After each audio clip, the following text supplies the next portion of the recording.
دوستو drama serial خدا گواہ کافی زیادہ دلچسپ ڈرامہ اب بن چکا ہے۔ اب یہاں پر رافع کو عیشا کے اوپر شک ہو گیا ہے اور اسے ایسا ہی لگ رہا ہے وہ کسی لڑکے کے ساتھ انوالو ہے، جس کے بعد وہ یہ بات اپنی ماں کو بتاتا ہے اور کہتا ہے شاید عیشا کسی اور میں دلچسپی رکھتی ہے، لیکن رافع کی ماں اسے سمجھاتی ہے اور کہتی ہے بیٹا ایسا نہیں ہے، وہ تم سے بہت محبت کرتی ہے، تمہارا اس پر شک کرنا بالکل غلط ہے۔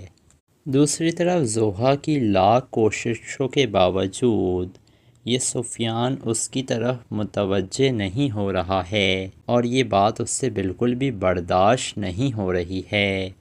وہ اپنی ماں سے یہی کہتی ہے اماں میری لاکھ کوششوں کے باوجود سفیان میرے اندر بالکل بھی دلچسپی نہیں لے رہا ہے۔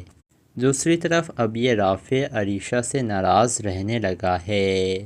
عریشہ اس کے پاس آتی ہے اور کہتی ہے کھانا کھا لو۔ رافع کہتا ہے مجھے بھوک نہیں ہے، تو عریشہ کہتی ہے کھا لو، میں نے بھی تمہاری وجہ سے کھانا نہیں کھایا ابھی تک، کم سے کم تم میرا ہی خیال کر لو۔ رافع کہتا ہے کیوں کروں تمہارا خیال، تمہارا خیال کرنے والے لوگ تمہارے ارد گرد موجود ہیں نا۔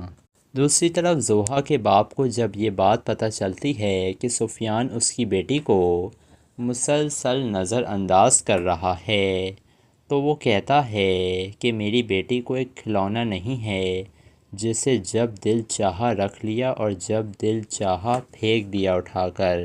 دوسری طرف حامد صاحب اپنے بیٹے سے پوچھ رہے تھے بیٹا آخر تمہیں زوہا کیسی لڑکی لگتی ہے؟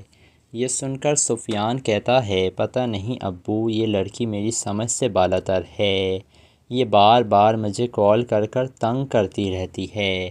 دوسری طرف یہ عائشہ دیکھ لیتی ہے کہ ارسلان کے فون پر فضا کا وال پیپر لگا ہوا تھا، یہ دیکھ کر وہ سمجھ جاتی ہے کہ یہی وہ لڑکی ہے جسے پسند کرتا ہے ارسلان۔ پھر فضا کال کرتی ہے ارسلان کو اور کہتی ہے آخر کب تم عائشہ کو چھوڑو گے؟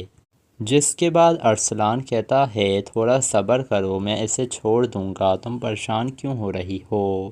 وہ پیچھے مڑتا ہے تو عائشہ کھڑی ہوئی تھی، وہ تھوڑی دیر کے لیے تو گھبرا جاتا ہے۔